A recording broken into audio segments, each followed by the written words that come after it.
በስመ አብ ወወልድ ወመንፈስ ቅዱስ አሐዱ አምላክ አሜን። በያላችሁበት እንደምን አላችሁ? የልዑል አምላካችን ስም ከአጽናፈ ዓለም እስከ አጽናፈ ዓለም በፈጠረው አንደበት የተመሰገነ ይሁን። እንግዲህ ዛሬ ደግሞ ክፍል 2 ይዤ ቀርቤያለሁ። ባለፈው ሳምንት ክፍል 1 የሐዲስ ኪዳን መጻሕፍት ብለን 35ቱን ዘርዝረናል። ዛሬ ደግሞ በዚህ ክፍል ደግሞ ክፍል 2 የብሉይ ኪዳን 46ቱን መጻሕፍት እንማማራለን ማለት ነው። እንግዲህ ክፍል 1ን ያላያችሁ ክፍል 1 ብትመለከቱት ያው መልካም ነው። እንዲሁም ደግሞ በዚህ እየተማማርን ስንሄድ መጻሕፍቶችን በቻልነው መጠን በቃላችን ብንይዛቸው ጥሩ ነው። እንግዲህ 80 አሃዱ ስንል ወይም ደግሞ 81 የመጽሐፍ ቅዱስ ክፍል ስንል ወይም መጻሕፍት ስንል በኢትዮጵያ ኦርቶዶክስ ተዋሕዶ ቤተክርስቲያን የትኞቹ ናቸው? አትሊስት እንኳን በስማቸውን ማወቁ ተገቢ ነው። ከዚያ በሚቀጥለው ደግሞ እንዳልኩት በክፍል 1 እንደተናገርኩት የት ላይ ነው እነዚህ የተዘረዘሩት ወደ ሶርስ ወደ ሪሶርሱ ወይም ደግሞ ወደ ሬፈረንሱ ስነድ እነሱን ደግሞ በሚቀጥለው እናያለን ማለት ነው። እንግዲህ በቻልነው መጠን እንከታተላይ ነው። ሰው እየተመለከተ አይደለም። ብዙ ሰው የሚፈልገው የሚያስቀውን በቃ የሚያጫውተውን በቲክታክ በጣም ብዙዎቻችን ተጠምደን እዛ ላይ ነው ያለ ነው። እንግዲህ እኔ ደግሞ ጊዜ ወስጄ ስላይድ አዘጋጅቼ ትውልድ እንዲጠቀምበት ነው የማዘጋጀው። ትንሽ ኢንካሬጂንግ አይደለም ቪውን ሳየው። እንግዲህ ምንም ማድረግ አይቻልም። ሶሻል ሚዲያ ኢንፍሉወንስ ይሄ ነው። እንግዲህ በተቻለ መጠን እንግዲህ መስማት የምንሰማ ግን ያው ጊዜያችን ዋይዝሊ ብንጠቀሙ እንደምታዩት ነው። እድሜያችን እየገፋ ነው የሚሄደው። ጊዜያችን ተጠቀምንበት አልተጠቀምንበት በቃ የልባችን ምት እየሄደ እየመታ እየጨመረ እኛ ደግሞ በየዕለቱ ደግሞ ወደ ዕለተ ሞት አንድ ስቴፕ እየቀረብን ነው እና በተቻለ መጠን ባለን ጊዜ ተጠቅመን መልካም ብንሰራበት ጥሩ ነው ላለው። ወደ ስላይዱ ልሄድ። እንግዲህ ወደ ስላይዱ ሲሄድ ባለፈው መጽሐፍ ቅዱስ እንግዲህ ዝቅተኛው 66 ፕሮቴስታንቶች የሚቀበሉት፣ ከዛ ከፍተኛው ደግሞ 81 የኢትዮጵያ ኦርቶዶክስ ተዋሕዶ ቤተክርስቲያን የምትቀበለው ብለን ተነጋግረናል። አሁን 81 የኢትዮጵያ ኦርቶዶክስ ቤተክርስቲያን የምትቀበለው እንመልከት። ከዛ በኋላ ለምንድን ነው 66 ብቻ የተቀበሉ? ለምንድን 81 ተቀበልነ?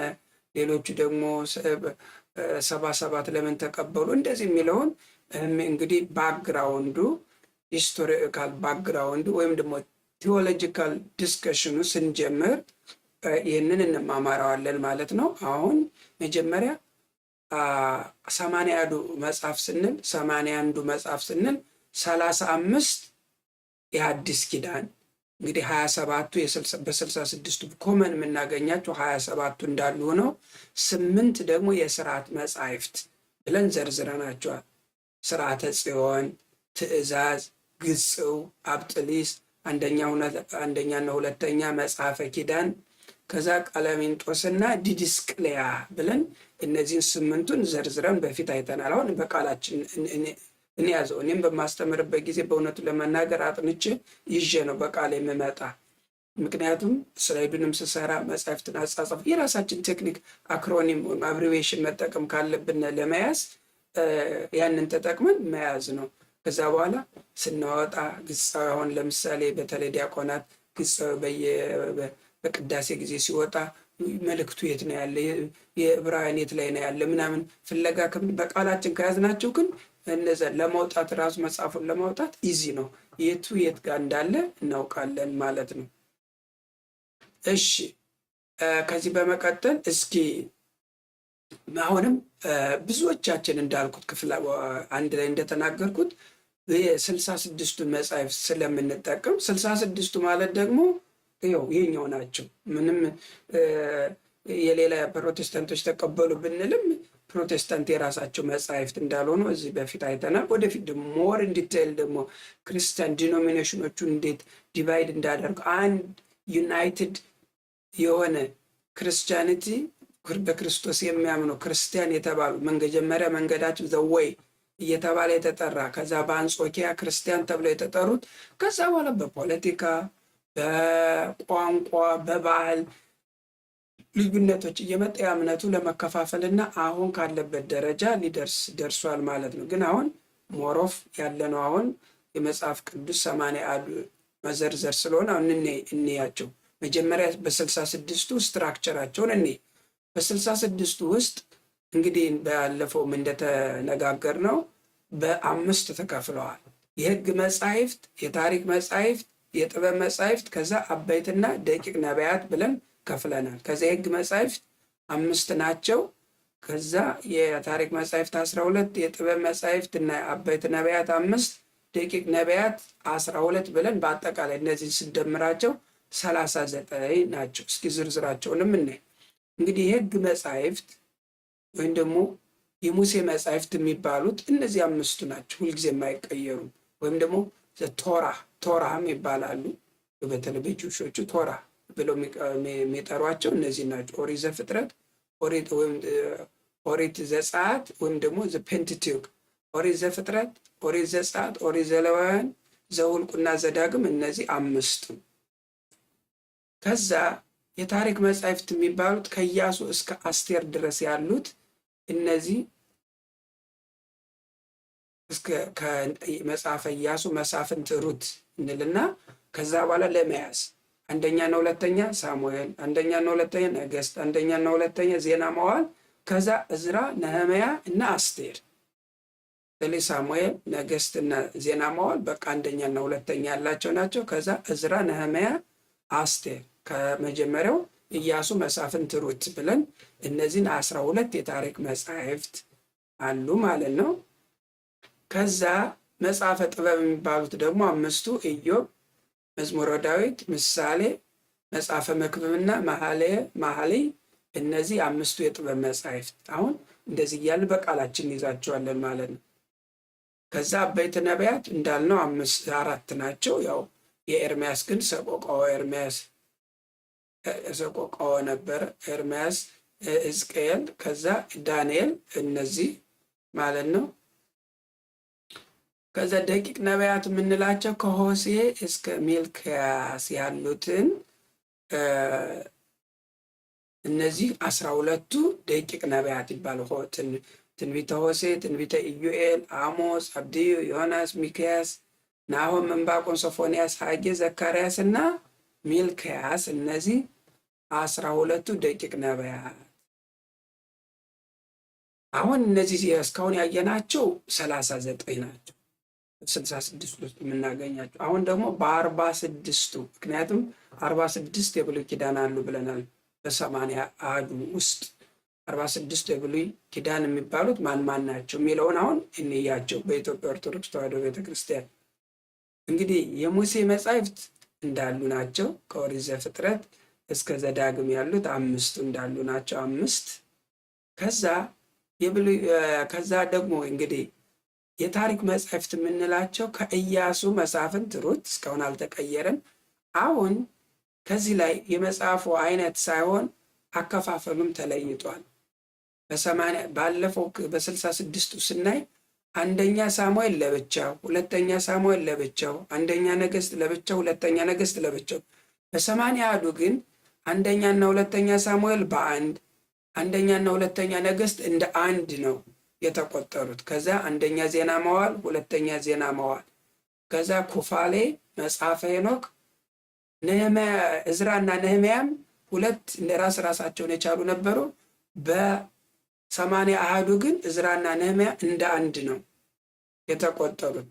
ከዛ እዝራ ካልዕ እና እዝራ ሱቱኤል፣ መጽሐፈ ጦቢት፣ ዮዲት፣ አስቴር፣ መቃብያን ቀዳማዊ፣ ሁለተኛና ሶስተኛ መቃብያን። እንግዲህ በየለው በቢጫ ሃይላይት ያረኳቸው በ66ቱ ማናገኛቸው ነው። እዚህ ላይ አንደኛና ሁለተኛ ሳሙኤል ያልኩት ከርሰሩን ሪኮርድ አላረኩትም፣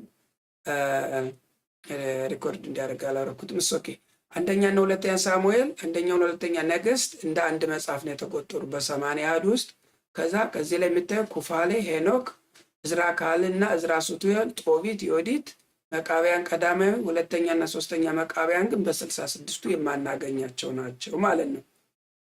እሺ እንቀጥል። መጽሐፈ ጥበብ ብለን ባለፈው 5ቱን ዘርዝረናል። ከነዚህ ውስጥ ደግሞ አሁን በ80 አሐዱ ውስጥ አጠቃላይ አጻጻፋቸውን ተራ ቅደም ተከተላቸውን ጠብቄ ነው የጻፍኩት። መጽሐፈ ኢዮብ፣ መጽሐፈ መዝሙረ ዳዊት፣ ምሳሌ፣ ተግሳጽ፣ ጥበብ፣ መክብብ፣ መኃልየ እና ሲራክ። አሁን ተግሳጽ አለ፣ መጽሐፈ ጥበብ አለ፣ ከዛ መጽሐፈ ሲራክ አለ። እነዚህ ያው እንግዲህ በቢጫ ካሰመርኳቸው በ66ቱ የማናገኛቸው ናቸው ለማለት ነው። ከዛ ከአበይት ነቢያት ውስጥ እንግዲህ ኢሳይያስ፣ ኤርምያስ፣ ሕዝቅኤል አለ፣ ዳንኤል አለ አራቱ።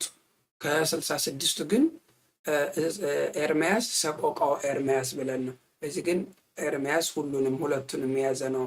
ኤርምያስንም ሰቆቃው ኤርምያስ። ስለ ኢሳይያስ፣ ኤርምያስ፣ ሕዝቅኤል፣ ዳንኤል።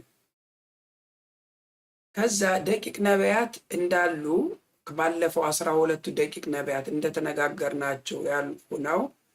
መጽሐፈ ዮሴፍ ወልደ ኮርዮ ስንጨምርበት አሁን ይህንን እስካሁን ስላይዱ ላይ ያሳዩአችሁን እዚህ ላይ 13 አሉ። እዚህ 13 ይሄ ደቂቅ ነቢያት 12 ናቸው። መጽሐፈ ዮሴፍ ወልደ ኮርዮ ስንጨምርበት 13 ናቸው። ወደኋላ ብንመለስ ከዛ እዚህ ላይ 4 አሉ።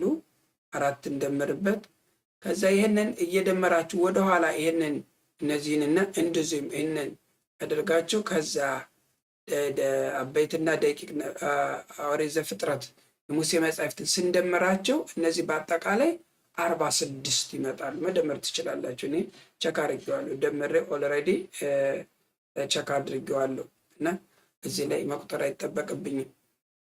አሁን እስካሁን በክፍል 1 35 የአዲስ ኪዳን መጻሕፍትን ዘርዝረናል።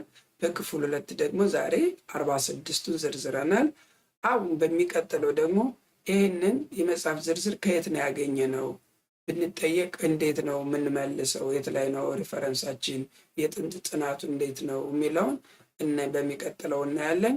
ከዚህ በመቀጠል በትክክል ወደ ቴዎሎጂካል ዲስከሽን ባክግራውንዱ ነው የምንሄደው ማለት ነው። እንግዲህ እንደ ኦዲየንስ አይቼ ብዙ ሰው እየተከታተለ ከሆነ በተለይ በአዲስ ኪዳን ጀምርና የአዲስ ኪዳን በደንብ ከወንጌላት ጀምረን ማን ጻፈው? የትኛው ነው መጀመሪያ የተጻፈ? ለምንድን ነው ተመሳሳይ ሲናፕቲክ ጋስፕል የሚባሉት ማቴዎስ፣ ማርቆስ፣ ሉቃስ ሲናፕቲክ ለምን ተመሳሳይ ኮንቴንት ኖራቸው? ለምንድን ዮሐንስ ብቻ ለየት ያለው ኮንቴንት ያለው? የትኛው ነው መጀመሪያ የተጻፈው? ወንጌልስ የትኛው ነው መጨረሻ የተጻፈው? የትኛው ነው? በምንድን ነው? በምን ቋንቋ ነው የተጻፉትስ የሚለውን ሁሉ እናያለን በሚቀጥለው ማለት ነው። እንግዲህ በተቻለ መጠን ይህንን አሁን የምትሰሙ እንከታተለው በደንብ አድርገን። ክፍል 1 ክፍል 2 እያልኩኝ ቀጥላለሁ። አሁን ክፍል 2 ጨርሰናል። ክፍል 3 ደግሞ የሚቀጥለው ኢንትሮዳክሽን፣ የአዲስ ኪዳን ኢንትሮዳክሽን እና እነዚህ የ80 አሐዱ መጻሕፍት የት ላይ ነው የምናገኘው ዝርዝራቸውን የሚለውን በክፍል 3 እናያለን። ለዛሬው እዚህ ላይ የቆየን። ወስብሐት ለእግዚአብሔር።